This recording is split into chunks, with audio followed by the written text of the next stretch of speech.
Positive thinking అనేది మనిషి యొక్క జీవితాన్ని కాపాడగల శక్తి ఉంటుంది. ఒక పాజిటివ్ థింకింగ్ అని మీకు తెలుసా?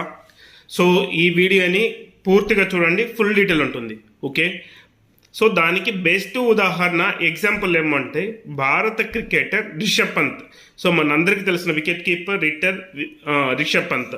సో ఒకరోజు తన సోదరి ఇంటికి, అంటే అక్క వాళ్ళ ఇంటికి సర్ప్రైజ్గా గిఫ్ట్ ఇవ్వాలని నైట్లో కారులో బయలుదేరి వెళ్ళాడు.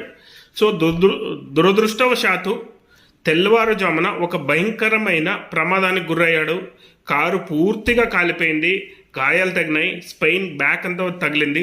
సాధారణంగా ఇలాంటి ప్రమాదాల్లో చాలామందికి అక్కడక్కడే ప్రాణాలు కోల్పోతారు. అసలు కారు అంటే ఏంటికి పనికి రాకుండా వెళ్ళిపోయింది. సో గుజరికి వేయాలి అలాంటి కారు.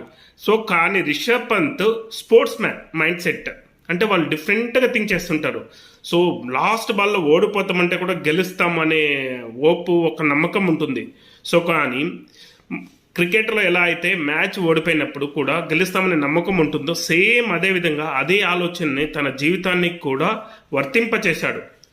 సో తీవ్రమైన గాయాలు, కిడ్నీకి, బ్యాక్ బోన్స్కి, ఇలా అంత గాయాలు తగిలినా సో నేను బతకాలి అనుకోవడంలో సెకండ్ అనుకోలేదు. నేను మళ్ళీ ఇండియాకి ఆడాలి, ముందు ఎలా ఆడుతుంటున్నావు ఇంకా బలంగా తిరిగి రావాలి అని ఆలోచించాడు.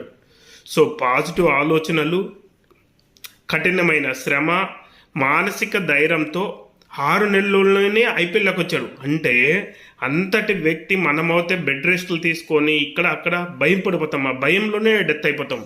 సో వాళ్ళు అలా కాకుండా ఐపీఎల్ ఉంటే నేను వచ్చి ఐపీఎల్ ఆడాలని, సో ఒకే ఏడాదిలో ఐపీఎల్ ఆడాడు. అదే సేమ్ ఏడాదిలో మన ఇండియా నేషనల్ టీంకి మళ్ళీ ఎంపిక అయ్యి మళ్ళీ టెస్ట్ మ్యాచ్లో కూడా ఒక సెంచరీ చేసి వికెట్ కీపింగ్లో అద్భుత ప్రదర్శన చేశారు. అంటే వికెట్ కీపింగ్ అంత ఈజీ కాదు.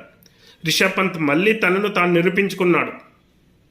మనమందరం అతను నుంచి నేర్చుకోవాల్సింది ఒకటే, సమస్య ఎంత పెద్దదైనా ఓకే, ఆలోచన పాజిటివ్గా ఉంటే గమ్యం తప్పకుండా చేరుకుంటాం.